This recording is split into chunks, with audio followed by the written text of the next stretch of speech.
لله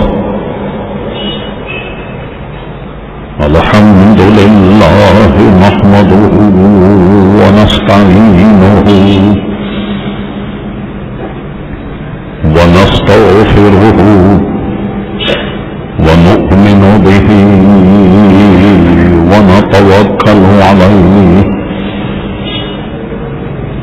ونعوذ بالله من شرور أنفسنا ومن سيئات أعمالنا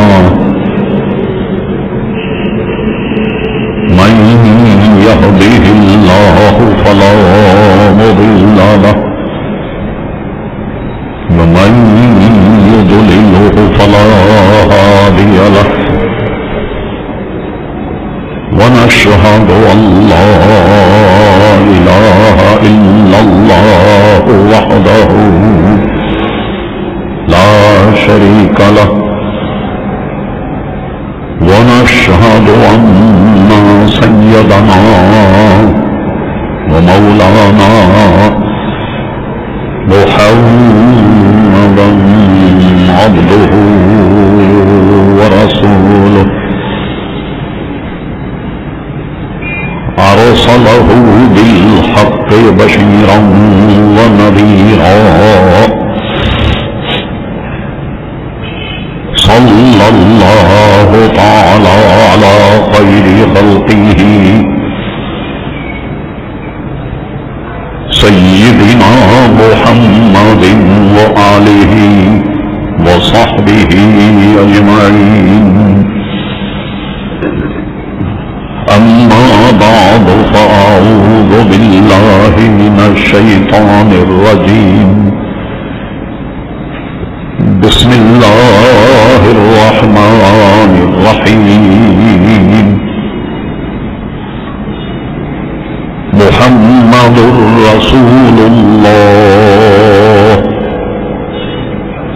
والذين معه أشداء على الكفار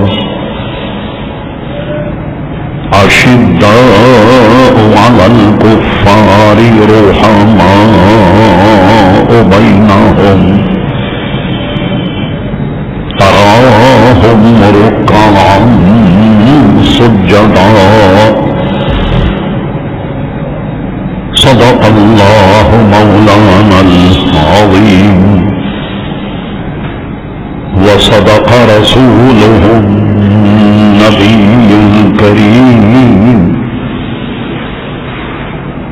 إن الله وملائكته يصلون على النبي يا أيها الذين آمنوا صلوا عليه وسلموا تسليما اللهم صل على سيدنا ومولانا محمد معظم الجود والكرم وآله وبارك وسلم صلاة وسلاما عليك يا سيدي يا رسول الله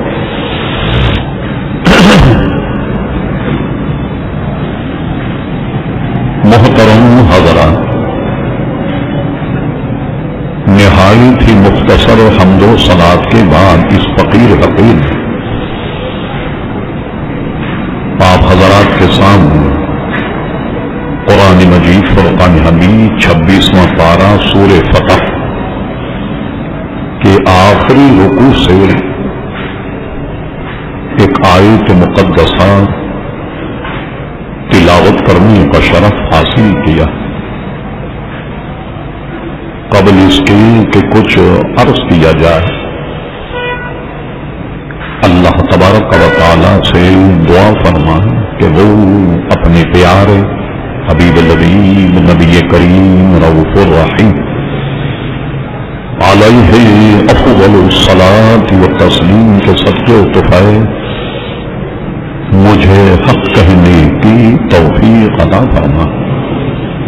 ہم تمام حاضرین کو اللہ تبارک و تعالی حق سن کر حق کو قبول کرنے کی اور اس پر عمل کرنے کی توفیق عطا فرما۔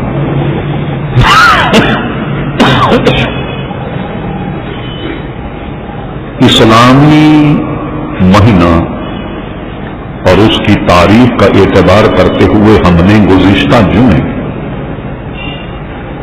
سیدنا عثمان غنی رضی اللہ تعالیٰ عنہ کی سیرت کے چند گوشے آپ کی خدمت میں رکھے۔ اس کی وجہ یہ ہے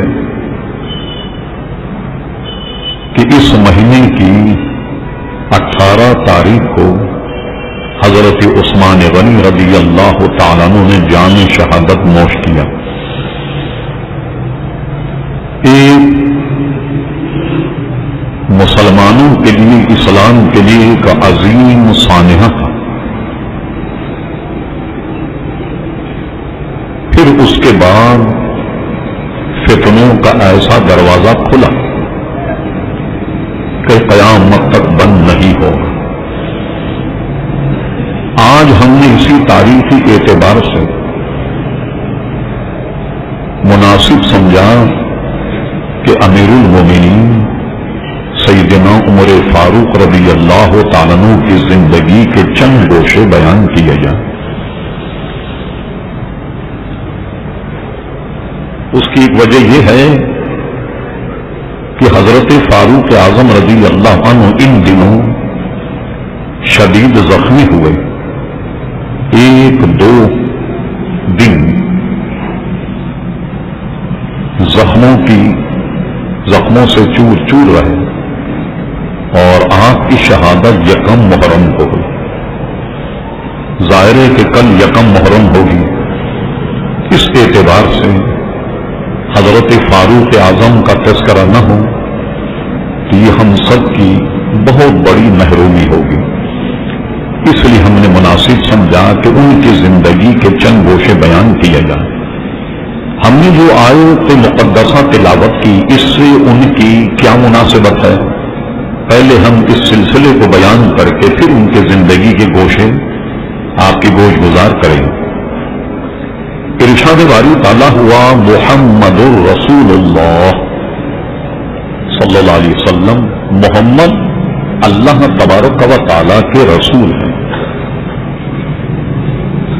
حضور کی رسالت کے اعلان کے بعد فوراً بعد فرمایا والذین معہ، اور جو ان کے ساتھی ہیں، اشداء علی الکفار، کافروں پر بڑے سخت، رحماء بینہم، مگر آپس میں بڑے رحم دے، تراہم رکعا سجدا، جب انہیں دیکھو تو رکوع کرتے ہوئے، سجدہ کرتے ہوئے پاؤ گے، یعنی کثرت سے نماز پڑھنے والے اور کثرت سے رکوع کرنے والے لوگ ہیں۔ اس میں علماء نے فرمایا، آیت تو میں نے پوری پڑھی، لیکن یہاں جو فرمایا والذین معہ، علماء فرماتے ہیں کہ سب سے زیادہ ساتھ حضرت صدیق اکبر کو میسر آیا حضور علیہ السلام، لہذا والذین معہ کا مصداق حضرت صدیق اکبر کی ذات۔ اشداء علی الکفار، ویسے تو تمام صحابہ کرام کافروں پر بڑے سخت، لیکن حضرت فاروق اعظم رضی اللہ عنہ نے اس میں بہت شہرت پائی۔ وقت ہوا تو ہم کچھ باتیں انشاءاللہ کریں گے۔ رحماء بینہم، رحم و کرم کا جذبہ تو پوری جماعت صحابہ کرام علیہم رضوان میں تھا کہ آپس میں بڑے رحم دل، لیکن حضرت عثمان غنی رضی اللہ تعالیٰ عنہ نے اس میں بڑی شہرت پائی، بہت ہی رحم دل تھے۔ گزشتہ آپ نے سنا کہ وہ شہید ہو گئے، مگر صحابہ سے کمک نہیں لی اور مدینہ شریف نہیں چھوڑا، یہاں تک کہ شہید ہو گئے۔ تراہم رکعا سجدا، نماز تو تمام صحابہ کرام علیہ رضوان بڑی مستعدی سے پڑھتے تھے اور ہمیں بھی پڑھنا چاہیے، مگر اس میں شہرت حضرت علی نے بہت پائی، تو فرماتے ہیں تراہم رکعن سجدا، اس کا مصداق حضرت علی رضی اللہ عنہ کی ذات ہونی چاہیے۔ گویا اس مختصر آیت میں حضور علیہ السلام کے چاروں خلفاء کی ایک ایک جھلک پائی جاتی۔ اب ہم صرف اسے ملحوظ رکھ کے بیان کرتے کہ اشداء علی الکفار، اس کا مصداق حضرت فاروق اعظم کی ذات۔ اب آئیے ان کے زندگی کے چند لمحے، پہلے ہم صرف 1 منٹ میں ذرا ان کی زندگی کے شعبوں کو تقسیم کریں تو آپ دیکھیے کہ کیا ایک جمعے کے موقع پر ان کے ایک زندگی کا شعبہ کوئی اگر ہم فرض کر لیں اس پر بھی کلام ممکن نہیں۔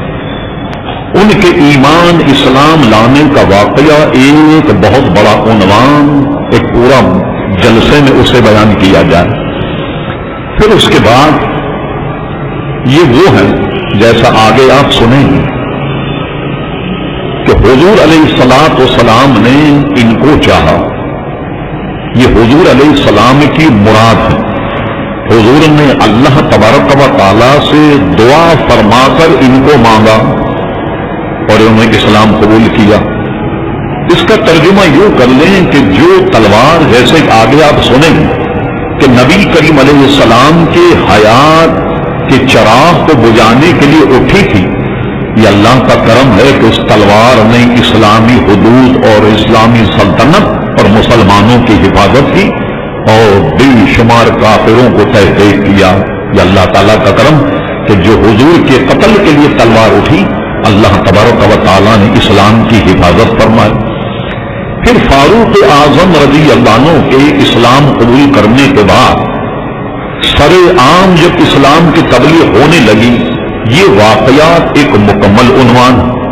پھر اس کے بعد میں حضرت فاروق اعظم کی شہادت ایک بہت بڑی سازش کا نتیجہ، یہ الگ عنوان۔ ان کی حکومت کا نظم و نسق، کس طرح حکومت سنبھالتے، جیسے ہماری یہاں آپ نے سنا ہوا آج کل تو بحث بہت چل رہی ہے احتسابی بیو، احتساب کیا جائے۔ حضرت فاروق اعظم نے احتساب کرنے میں اپنے گورنر کو بھی نہیں چھوڑا اور سر عام ایک عام آدمی شہری کے ہاتھ میں درہ دے دیا کہ جو گورنر نے تم سے ناانصافی کی ہے اور یہ درہ اٹھاؤ اور اس کا بدلہ لے۔ گورنر مصر کا معاملہ تھا، اس نے چپ چاپ سے آن کر کہا یا امیر المومنین، اگر گورنروں کی عزت محفوظ نہ رہی تو کیا بنے گا؟ فرما کچھ نہیں جانتا، پیٹ ننگی کرو اور اس کے سامنے آ جاؤ۔ انہوں نے احتساب میں گورنروں کو نہیں چھوڑا، عام شہری کے ہاتھ میں درہ دے کر کہا لگاؤ اس کے درے۔ اللہ اکبر۔ اسی طرح عدل کا نظم و نسق اتنا عمدہ اور اتنا شاندار تھا کہ اس کا انداز اس سے لگائیے کہ ایک گواہی میں فاروق اعظم خود پہنچے عدالت گواہی دینے کے لیے۔ یہ بحث بھی آپ سن رہے ہیں آج کل یا نہیں؟ ہمارا کہ میں کسی کا نام نہیں لیتا، ہمارا صدر چور ہو، اچکا ہو، ظالم ہو، شرابی ہو، جواری ہو، کچھ بھی، اس کے خلاف اگر عدالت مقدمہ آ جائے تو عدالت اسے طلب نہیں کر سکتی تا وقت کہ اس کی صدارت کا دورانیہ پورا نہ ہو جائے۔ یہاں فاروق اعظم ایک عام عدالت میں چلے گئے گواہی دینے کے لیے، اور اس میں کیا ہوا؟ جیسی عدالت میں گئے، روب دبدبا فاروق اعظم کا ایسا کہ قاضی کرسی سے اٹھ گیا۔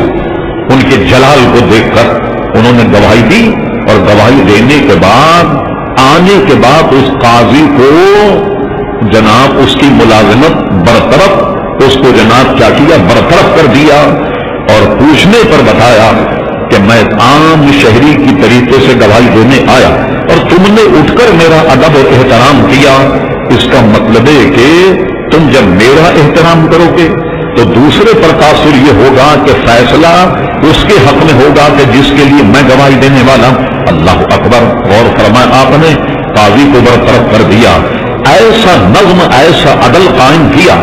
ہم اور آپ تو ان کے غلاموں کے غلاموں کے غلام.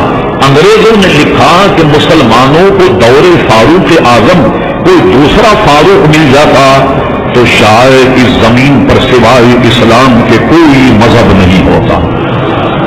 اس قدر ان کا دبدبہ اور فتوحات تھی جن کے ہم کوشش کریں گے اس مختصر وقت میں اس کا احاطہ کر لیا جائے. یہ ہر ایک اپنے نزدیک عنوان، ان کی وسعت، اتنی گہرائی اور گہرائی کہ سینکڑوں کیا ہزاروں کتابیں اس میں تصنیف کی گئی، بلکہ غیر مسلم ان کی سیرت کا مطالعہ کر کے راز حکمرانی سیکھتے ہیں. مسلمانوں نے اسے فراموش کر دیا، دوسرے لوگوں نے ان کی سیرت کو پڑھ کر اور جناب حکمرانی کے راز ان سے عزیزان گرامی سیکھے ہیں. جیسا کہ شاعر کہتا، ایک ہم ہیں کہ اپنی صورت کو لیا بگاڑ، ایک وہ ہے جنہیں تصویر بنا آتی. تو ہم تو ان سے کوئی نصیحت یا حاصل نہیں کر پائے. جو مسلمان حکمرانوں کا معاملہ ہے وہ آپ کے سامنے. اب آئیے ان کی سیرت. حضرت فاروق اعظم رضی اللہ عنہ کو سلسلے نسب جیسے کل ہم نے حضرت عثمان غنی رضی اللہ عنہ کے لیے کہا تھا گزشتہ جمعے، اسی طریقے سے حضور کے ایک جد امجد ہیں جو حضور سے 540 سال پہلے گزرے، جن کا نام کعب بن لوئی تھا. ان سے حضرت عمر فاروق کا سلسلہ نسب مل جاتا ہے. ان کے والد کا نام خطاب ہے اور حضرت عمر فاروق کا نام عمر. اور چونکہ ان کی ایک صاحبزادی تھی حفصہ، یہ حفصہ ام المومنین ہے. حضور نے کرم فرما کر اپنے نکاح میں لیا تو حضرت فاروق اعظم کی کنیت ابو حفص مشہور ہو گئی حضرت حفصہ کی وجہ سے. یہ بھی ایک شرف حضرت فاروق اعظم کو حاصل ہوا کہ حضرت فاروق اعظم رضی اللہ تعالی عنہ کی ایک صاحبزادی نبی کریم صلی اللہ تعالی علیہ وسلم کے نکاح میں کفار مشرکین سے نبی کریم صلی اللہ علیہ وسلم سے تنگ اور بیزار آ کر دارالندوہ ایک جگہ تھی، وہاں اجلاس بلایا. بڑے بڑے جنگ، بڑے بڑے مہمات کو فتح کرنے والے لوگ وہاں جمع ہوئے. آپ جانتے ہیں کہ جیسی مہم ہو، جیسا معاملہ ہو، اسی قسم کے لوگ جمع کیے جاتے. اس میں قرارداد پیش کی گئی کہ حضور علیہ السلام کا نام لے کر ہمارے دین کو، ہمارے جو دیوتا ہیں یا جو کچھ بھی ان کو انہوں نے یہ کہا وہ کہا، بغیر ان کا چراغ بجھائے کام بنے گا نہیں. سب سے کہا گیا کہ بھئی آپ میں سے کون آدمی ہے اس کام اور اس مہم کو اپنے ہاتھ میں لے اور اس پر رضامندی کا اظہار کرے. ضمن میں یہاں ایک بات کر دوں کہ عموماً بادشاہوں کے دربار میں کوئی بہت بڑی مہم سر کرنی ہو تو کیا ہوتا کہ چند پان کے بیڑے ایک تشتری میں رکھے جاتے اور بہادر فوج کے جوانوں کو بلا کر کہا جاتا کہ فلاں مہم کو سر کرنا ہے، بتائیے بیڑا کون اٹھائے گا. تو جو فوج کے جنرل یا جو اس عہدے ہوتے تھے اس زمانے میں وہ بیٹھے ہوتے، ان میں ایک بہادر کھڑا ہو کر اور وہ پان کا بیڑا اٹھاتا. پان کو اس طریقے سے 3 کونی بنا کر اس میں لونگ لگا دی جاتی جیسا کہ آج کل بھی ہوگا. اب کہتے ہیں بھئی کون بیڑا اٹھائے گا، تو اردو ادب میں اس کو بیڑا کہا جاتا جس کو ہم نے بیڑا بنا دیا. تو بھئی کون بیڑا اٹھائے، وہ بیڑا تو بیڑا غرق والا بیڑا، یہ ہے بیڑا کہ کون بیڑا اٹھائے گا. یہ اسی مہم کا حصہ تھی کہ بھئی چلو یہ سر کرنے کون بیڑا اٹھاتا. ایک بہادر کھڑے ہو کر وہ پان کا بیڑا اٹھاتا کہ میں یہ کام سر انجام دوں گا. یہ بات نہیں ارتقائی اور زمانے میں کفار نے کہا آؤ بھائی اس مہم کو کون سر کرے گا. بڑے بڑے دلیر، بڑے بڑے جیوٹ سب بیٹھے. حضرت عمر فاروق کھڑے ہو گئے، یہ مہم میں سر انجام دوں گا، معاذ اللہ ثم معاذ اللہ، حضور کو قتل کرنے کے لیے میں یہ کام کروں گا. چونکہ زمانے جہلیت میں جو بہادر کے کچھ حدیث شریف میں بھی آتا کہ اس زمانے میں اسلام میں کون بہادر ہے، فرما وہ جو زمانے جہلیت میں بہادر. تو حضرت فاروق اعظم زمانے جہلیت میں بہت بڑے بہادر.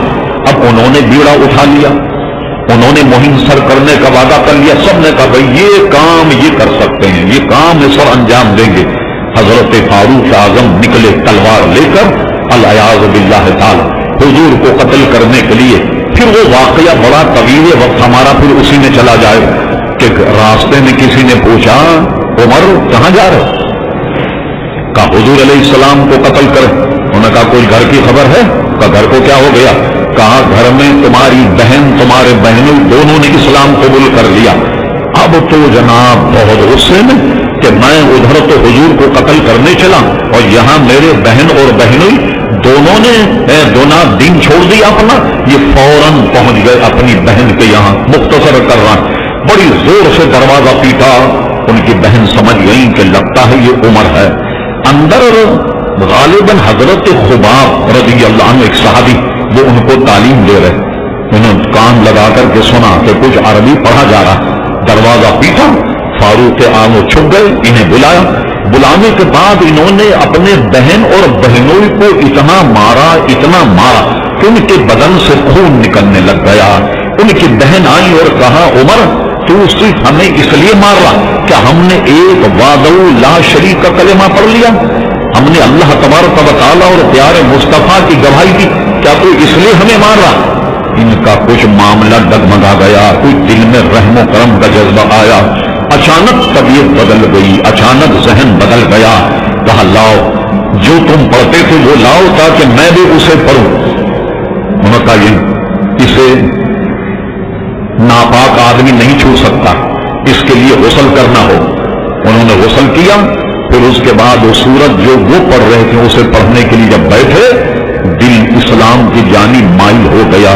حضرت خباب جو چھپے بیٹھے تھے وہ نکل کر کے آئے. انہوں نے کہا عمر تمہیں مبارک ہو. ابھی چند تو دن ہوئے کہ حضور علیہ السلام نے تمہارے لیے اسلام کی دعا کی اور وہ دعا قبول ہو گیا. کہا اب مجھے لے چلو حضور علیہ السلام کے پاس تاکہ میں ان کے دست حق پرسپر کلمہ پڑھوں. جب حضور علیہ السلام کی خدمت میں آئے تو باہر حضرت حمزہ تلوار لیے پہرا دے رہے. انہوں نے دیکھا کہ عمر کے ہاتھ میں تلوار. ان کا مزاج بھی جانتے طبیعت بھی جانتے. فوراً اندر آئے. کہ یا رسول اللہ رحم فرمائے عمر کے ہاتھ میں تلوار اور وہ اس طرف آ رہا. لیکن آپ مطمئن رہیے اگر اس کا ارادہ کچھ غیر ہوا کیونکہ یہ بھی بہت بڑے بہادر تھے حضرت حمزہ. انہوں نے عمر جیسے آدمی سے نمٹنا ہمارے لیے کوئی بڑی بات نہیں. مگر وہاں تو معاملہ ہی سارا بدل گیا. حضرت عمر فاروق جب آئے تو آنے کے بعد حضور کے دست حق پرستر اسلام قبول کر لیتے. اب اس میں علماء فرماتے امام سیوطی نے ایک قول یہ لکھا کہ 39 آدمی مسلمان ہوئے. 40ویں حضرت فاروق اعظم تھے. اب مسلمانوں کا مردوں کا عدد 40 مکمل ہو گیا. جب 40 مسلمان ہوئے حضور علیہ السلام کے ہاتھ پر. اور امام سیوطی نے ایک روایت یہ نقل کی کہ 40واں عدد آپ کے اسلام سے پورا ہوا اور اس زمانے میں 11 خواتین اسلام قبول کر چکی تھی جب حضرت فاروق اعظم نے اسلام قبول کیا. اب آئی اسلام قبول کرنے پر ایک حدیث ہے. ایک مرتبہ حضور علیہ السلام نے بارگاہ الہی میں ہاتھ اٹھا کر کہا اے اللہ تبارک و تعالی عمر بن خطاب عمر بن حشام ان دونوں میں سے جسے تو پسند فرمائے اسلام کی دولت سے بہراور فرما کر اسلام کی شوکت کو بڑھا اسلام کی قوت کو بڑھا. ایک تو تھے عمر بن خطاب. یہ عمر بن حشام کون تھا؟ یہ ابو جہل کا نام عمر ہے اور اس کی کنیت ابو جہل ہے. یہ ذرا یاد رکھیے بات کہ جب عمر لکھا جائے تو عمر لکھنے کے بعد جب آگے واو لگا دیا جائے جو اس ادب سے واقف نے وہ اس کو عمرو پڑھتے ہیں یا امرو پڑھتے.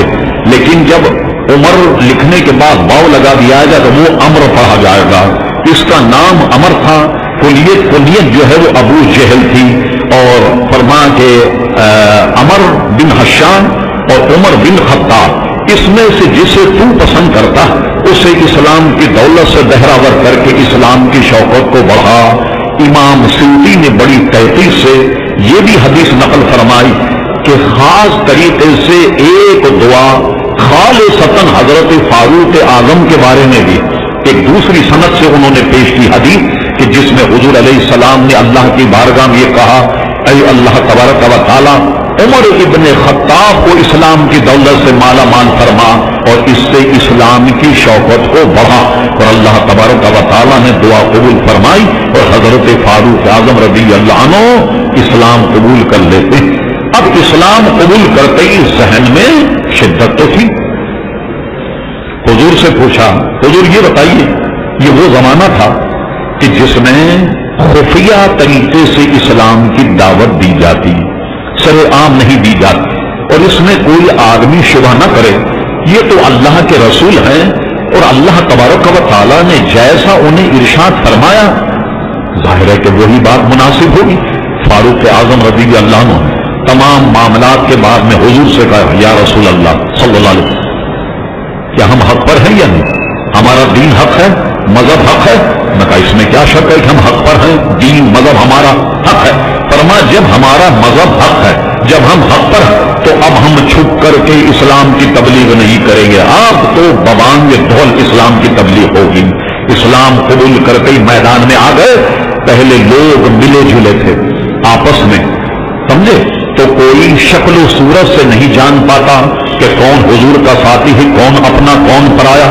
فاروق اعظم میدان میں آئے، اور میدان میں آنے کے بعد جب دین کی تبلیغ انہوں نے شروع کی، اب دودھ کا دودھ پانی کا پانی ہو گیا، اپنے والے الگ ہو گئے، پرائے الگ ہو گئے۔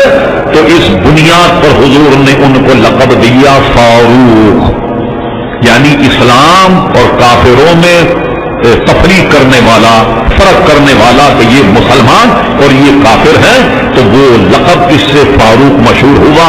اب ہر ایسا فرق کرنے والے کو فاروق کہیں تو اہل سنت جماعت نے یہ اصطلاح نکالی ہمارے بزرگوں نے کہ جب حضرت عمر کو فاروق کہا جائے، ہم کہتے ہیں فاروق اعظم، سب سے بڑا فاروق حضرت عمر فاروق رضی اللہ عنہ ہے۔ تو گویا آپ کے آنے سے دودھ کا دودھ پانی کا پانی الگ ہو گیا، اور اس کے بعد اسلام کی تبلیغ ببانگ ڈول ہونے لگی۔ تو یہ تو ان کی ابتدائی اسلام قبول کرنے کے معاملات میں نے پہلے عرض کیا۔ اشداء علی الکفار، اس آیت کو میں نے کہا کہ اس کا مصداق حضرت فاروق اعظم ہے۔ اب آئیے ان کے صرف وقت کی کمی کے اعتبار سے چیدہ چیدہ واقعات۔ حضور نے ہجرت فرمائی، یہ اللہ کا حکم تھا، خفیہ طریقے سے نکلیں، سو رہے، رات کافی گزر گئی، جب نکلے اپنے حجر اقدس حضرت علی کو بستر پر سلا دیا، اور جب نکلے تو سورہ یاسین تلاوت کرتے ہوئے نکلے، اور جب کمرے سے باہر آئے تو یہ آیت حضور علیہ السلام کے زیر لب تھی، وَجَعَلْنَا مِن بَيْنِ أَيْدِيهِمْ صَدًّا وَمِنْ خَلْفِهِمْ صَدًّا فَأَغْشَيْنَاهُمْ فَهُمْ لَا يُبْصِرُونَ۔ اس آیت کو پڑھتے ہوئے نکلے، سارے کافر اندھے ہو گئے، کوئی بھی حضور کو دیکھ نہیں پایا، اور آپ نے ہجرت کی۔ بڑا لمبا واقعہ ہے۔ غار ثور میں اللہ کی مرضی سے 3 دن چھپے رہے، پھر اس کے بعد غار ثور سے نکلے، ایک طویل واقعہ کہ پھر آپ مدینہ شریف گئے۔ لیکن حضور کے جانے کے بعد لوگ بغبغ کرتے، کفار مشرکین جن کے بڑے بڑے بہادر تھے، مسلمانوں کو تانا دیتے، دیکھا کیسا بھاگے، چھپ کر کے بھاگے، جان بچا کر بھاگے، مختلف باتیں، جتنی زبان اتنی باتیں۔ فاروق اعظم سب سنتے رہے، اور اس کے بعد میں جس دن فاروق اعظم نے ہجرت کا ارادہ کیا، تیر کمان لگائی، تلوار جناب بغل میں لگائی، خانے کعبے کا طواف کیا بڑی شان، اور اس کے بعد آنے کے بعد سب کے سامنے اکڑ کر ڈٹ کر کھڑے ہو گئے۔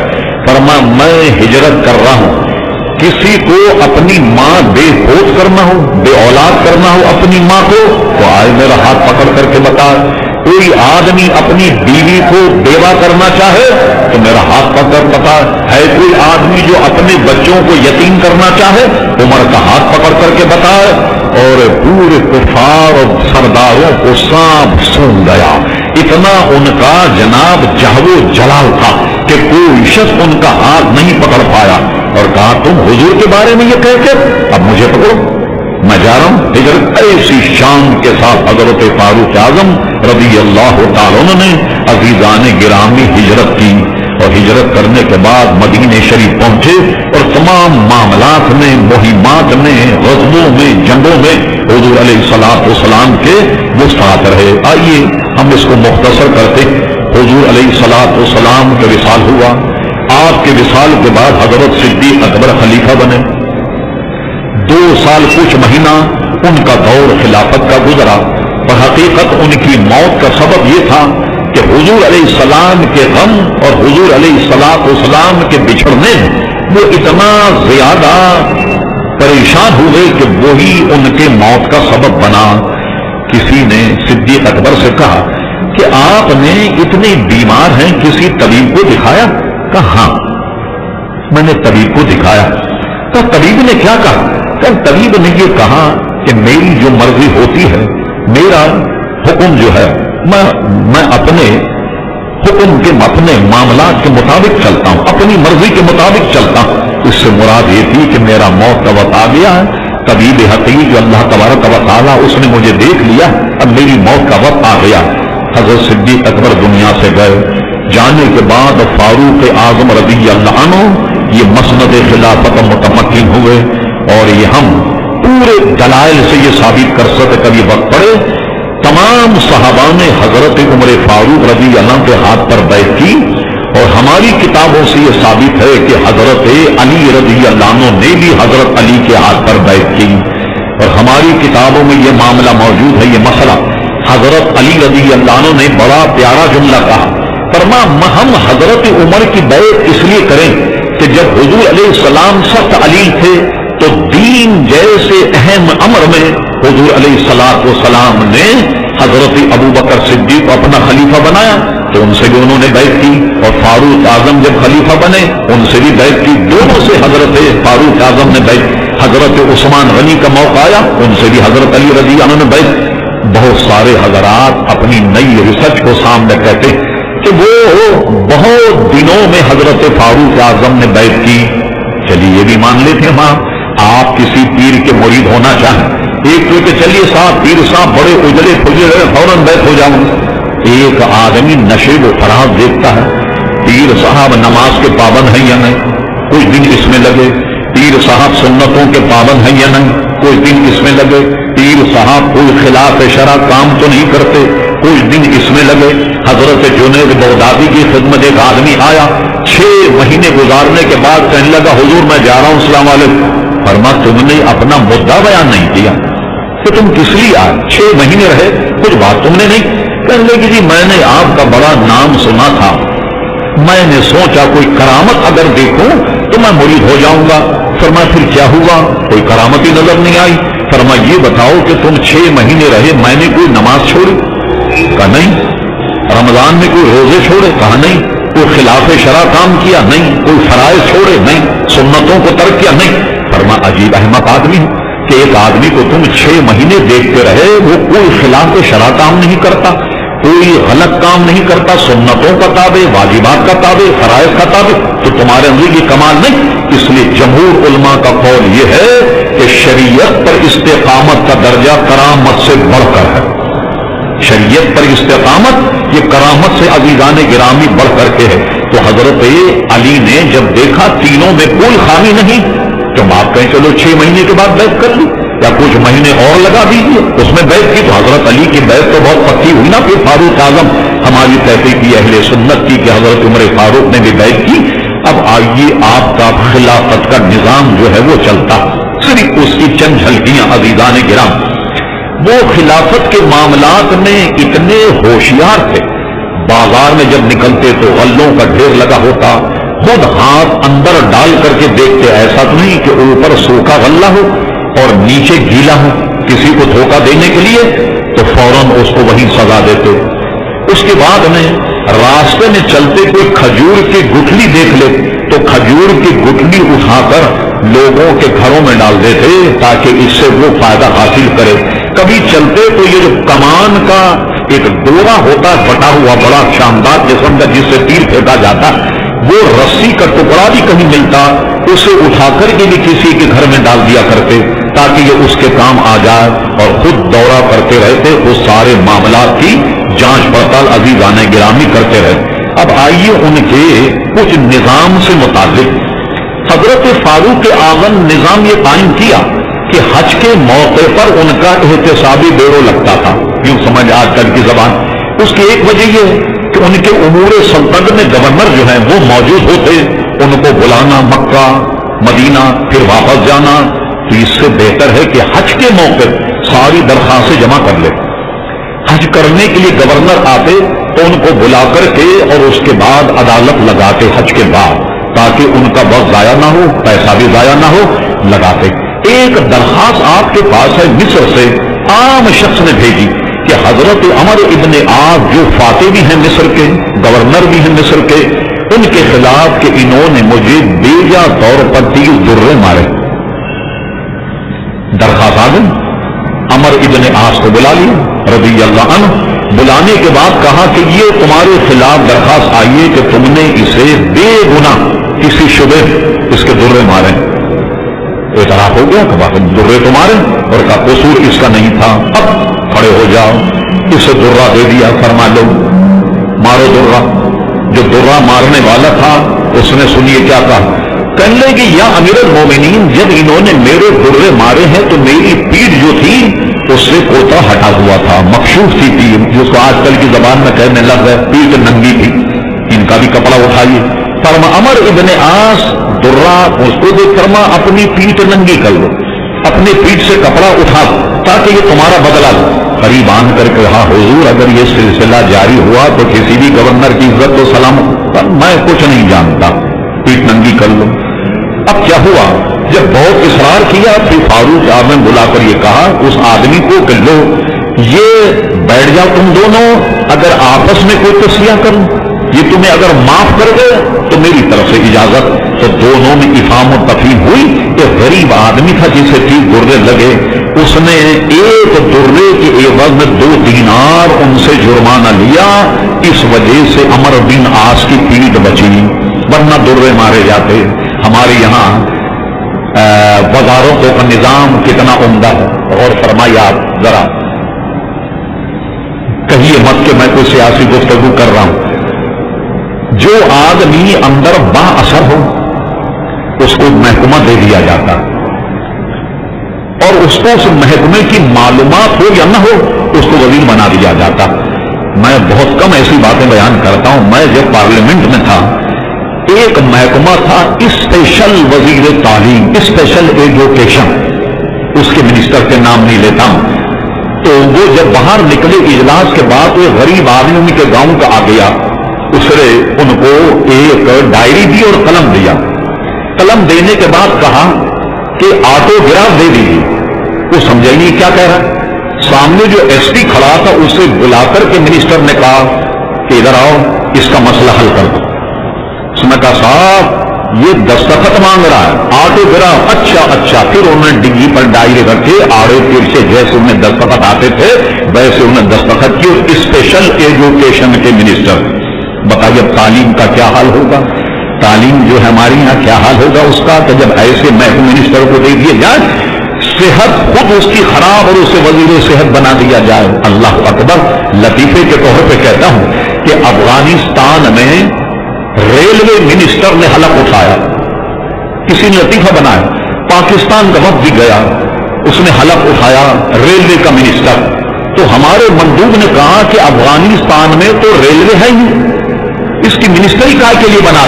انہوں نے کہا بھائی پاکستان میں وزیر قانون ہے یا نہیں؟ تو پاکستان میں جب قانون نہیں ہے مگر وزیر قانون تو موجود ہے یا نہیں؟ تو اگر یہاں منسٹری ریلوے کے دے دی جائے کسی کو تو کیا حرج؟ تو ہمارے یہاں یہ تقسیم ہے۔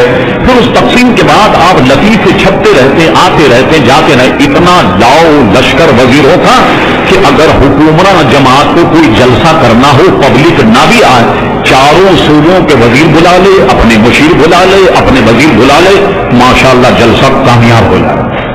اتنے مشیر اور اتنے وزیر عزیزان گرامی ہیں۔ اب آئیے تقرر کا ہمارے یہاں تو کوئی معیار نہیں، ہر جگہ کوئی نہ کوئی معیار ہوتا جو محکمہ اسے دیا جائے، ہمارے یہاں کوئی معیار عزیزان گرامی۔ اب آئیے فاروق اعظم کا معیار جس کو امام جلال الدین سیوطی نے تاریخ الخلفاء میں نقل فرمایا۔ ایک شخص کو گورنر بنانے کے لیے فاروق اعظم نے طلب کیا، بہت توجہ سے سنیے، اگر یہ معیار ہمارے حکمران کا یہ طلب طلب کرنے کے بعد کاتب کو بلایا، کاتب کو بلا کر کہا کہ ان کا رقعہ تقرری لکھ دو، جس کو آج کہہ دیں اپائنٹمنٹ لیٹر۔ کاتب لکھ رہا، پریس تو نہیں، کاتب ہی سارے کام کرتے۔ کاتب لکھنے لگا، ایک بچہ چھوٹا سا جس کی ناک بہ رہی تھی، کپڑے پھٹے ہوئے تھے، چہرہ لگتا تھا کہ صبح منہ بھی نہیں دھلا، دوڑ کر آ کر فاروق اعظم کی گود میں بیٹھ گیا۔ اور فاروق اعظم اتنے شفیق کہ اتنے گندے بچے کو دیکھ کر اس کے چھو چھو ہٹ ہٹ کر کے آج نہیں بگایا نہیں، اس کو بٹھا لیا۔ اور دیکھیے امیر المومنین کی شفقت، اس کے سر پر شفقت کا ہاتھ پھیر رہے تھے اور املا کرا رہے، ڈکٹیٹ کروا رہے، لکھ۔ اب جسے گورنر بننا تھا، ایک گندے بچے، وہ امیر المومنین کے جن کا نام لیا جائے تو قیصر و کسریٰ ہل جائیں، ان کے یعنی زانوں پر ایک گندا بچہ بیٹھا، اس کو گھنائی، کہنے لگے یا امیر المومنین میرے 10 بچے ہیں مگر میں نے گھر میں ایسا روب رکھا ہوا کہ کسی کو قریب آنے نہیں دیتا، کیا مجال کہ کوئی ایسا بچہ میرے یہاں آن کر کے بیٹھ جائے۔ فاروق اعظم کی طبیعت بگڑ گئی، کاتب سے کہا رقعہ تقرری پھاڑ، یہ گورنر بننے کے لائق ہے، لیجیے رقعہ تقرری۔ اس نے چاک کر دیا۔ اب تو وہ ساتھی دیو کہنے لگے حضور کیا غلطی ہو گئی، کیا مسئلہ ہو گیا؟ نے فرمایا کہ میں تمہیں ایک مناسب آدمی سمجھ کر کہیں کی حاکمیت اور گورنر بنانا چاہتا، مگر جب تم نے مجھ سے یہ کہا تو میں اس نتیجے کو پہنچا کہ جو آدمی گھر میں اپنے بال بچوں پر شفقت اور مہربانی نہ کرے وہ عوام پر کیسے مہربانی کرے گا، وہ پبلک پر کیسے مہربانی کرے گا، وہ عوام پر کیسے شفقت کرے گا؟ تم گورنر بننے کے لائق نہیں۔ اور اس کو جناب اسی وقت آپ نے سبکدوش کر دیا اور رقعہ تقرری دیا ہی نہیں اور اس کو وہیں سے روانہ کر۔ یہ معیار اگر حکمرانوں کے تقرر کا ہمارے پاس بن جائے، کاش کہ دوسرے لوگوں نے تو فاروق اعظم سے استفادہ کیا، کاش ہمارے حکمران وہ بھی اگر خلفائے راشدین کا مطالعہ کریں، وہ رموز حکومت کیسے چلاتے تھے، عدل کیسے قائم کرتے تھے، کیا ہوگا سب۔ تو یہ ساری باتیں ہمارے حکمرانوں کے بھی ابھی دانے گرامی سمجھ میں آ جائیں۔ امام سیوطی کہتے امیر المومنین ہونے کے باوجود آپ کے بدن پر پیمند دیکھا گیا، بعض کہتے ہیں کہ کبھی کوئی چمڑے کا پیمند بھی لگا لیا کرتے۔ وقت تو آپ کا میں دے رہا ہوں، صرف ایک بات عرض کر کے اور میں گزارش ختم کروں گا تاکہ یہ مضمون آپ کے ذہن میں آ جائے۔ فتوحات کرتے ہوئے مسلمان قیصر و کسریٰ کو رونتے ہوئے بیت المقدس پہنچ گئے۔ بیت المقدس کے پادری باہر آ گئے، ان کے یہود اور نصارہ کے جو رہنما، ان کا مسلمانوں کوئی ہاتھ مت لگاؤ، ہم تمہارے بادشاہ کو دیکھنا چاہتے ہیں۔ انہوں نے کہا ہمارے یہاں بادشاہ نہیں ہوتا، کون ہوتا؟ امیر المومنین۔ کہنے لگے صرف ہم ان کو دیکھنا چاہتے ہیں۔ اور بیت المقدس پورے گویا بغیر کسی جنگ اور جدل، بغیر نقصان، بغیر حرب آپ کے حوالے کر دیں۔ بیت المقدس کی چابی ایک نہایت ہی چابودک سپاہی پہنچتا ہے، یا امیر المومنین سرحد پر آپ کی ضرورت پڑ گئی، بیت المقدس کے لوگ آپ کو دیکھنا چاہتے ہیں۔ فاروق اعظم پہنچ گیا، آنا جانا اتنا آسان کام نہیں، تمام مسلمان مجاہدین کھڑے ہوئے ماشاءاللہ۔ فرمایا کائی کے لیے بلایا گیا؟ کہا وہ آپ کو دیکھنا چاہتے ہیں۔ کہا چلو، تو کسی سمت آواز آئی اور بات معقول تھی، غیر معقول نہیں، مگر حضرت فاروق کا ایک مزاج، ایک تقویٰ۔ کہا یا امیر المومنین یہ جو آپ کے کپڑے پھٹے ہوئے ہیں کوئی اچھا سا جوڑا پہن لیجیے، یہ دیکھیے مال غنیمت کا انبار لگا ہوا، اس میں سے کسی کا انتخاب کیجیے اور پہنیے۔ یہ جو آپ نے امامہ شریف زیب سر کیا ہوا، کوئی شاندار امامہ اپنی سرباندی کو سجائیے۔ اور یہ جو گھوڑا آپ جس پر آئے یہ تو بہت ہی منیف اور کمزور، یہ شاندار بڑے اصیل قسم کے گھوڑے کھڑے، آپ اس پر بیٹھ کر کے جائیے تاکہ بیت المقدس کے لوگوں پر یہ روب اور دبدبا ہو کہ کوئی مسلمانوں کا خلیفہ آ رہا ہے۔ فاروق اعظم نے جو بات کہی میرے لیے، آپ کے لیے، ہمارے حکمرانوں کے لیے، صاحب اقتدار کے لیے اس میں بہت بڑا عزیزان گرامی سبق ہے۔ فاروق اعظم نے کہا او جماعت صحابہ تم غلط سمجھے، تم یہ سمجھے کہ اللہ نے عزت ہمیں جبے سے دی ہے، تم یہ سمجھے کہ اللہ نے عزت ہمیں امامے سے دی، تم یہ سمجھے کہ ہمیں عزت اصلی گھوڑے سے ملی ہے۔ سنو، فراموش مت کرنا، ہمیں جو عزت ملی ہے تو مصطفیٰ کی غلامی کی وجہ سے ملی، اسلام کی وجہ سے ملی، اور قسم خدا کہ میں اسی لباس میں جاؤں اسی گھوڑے پر جاؤں. جب فاروق اعظم بیت المقدس پہنچے تو غلام گھوڑے پر تھا. فاروق اعظم پیدل. کسی نے کہا کس شان سے امت کا امام آتا, خود تو پیدل ہے, سواری میں غلام آتا. یہ منظر جب بیت المقدس کے پادریوں نے دیکھا, چیخیں نکل گئی کہ مسلمانوں بیت المقدس تمہارا. اس لیے کہ ہم نے پچھلی کتابوں میں فاتح بیت المقدس کا حلیہ یہی پڑھا, یہی حلیہ ہم نے پڑھا جو تمہارے امیر المومنین کا ہے. معلوم ہوا کہ عزت اور ناموس حضور کی غلامی سے ہے, عزت اور ناموس اسلام کی وجہ سے, عزت اور ناموس اللہ تبارک و تعالیٰ کی بندگی کی وجہ سے. اور خود قرآن کہتا ان اکرمکم عند اللہ اتقاکم. جانتے تم میں کون سب سے بہتر؟ جو پنجاب کا رہنے والا, جو سب میں بہتر وہ جو بلوچستان کا, جو سندھ کا, سرحد کا. فرما سب سے اللہ کے نزدیک وہ مکرم ہے جو تم سب میں اللہ سے زیادہ ڈرنے والا, متقی اور پرہیزگار. یہ سبق حضرت فاروق اعظم رضی اللہ عنہ کو دیا. پھر ان کی شہادت اور نبی کریم علیہ السلام کے پہلو میں دفن ہونا. اور آج فاروق اعظم اس جگہ ان کا مقبرہ اور اس جگہ ان کی جگہ ہے جہاں حدیث شریف میں آتا ہے کہ 70,000 صبح اور 70,000 شام فرشتے آن کر حضور پر درود و سلام پڑھتے ہیں. جہاں صدیق اکبر اور فاروق اعظم جلوہ گر ہیں.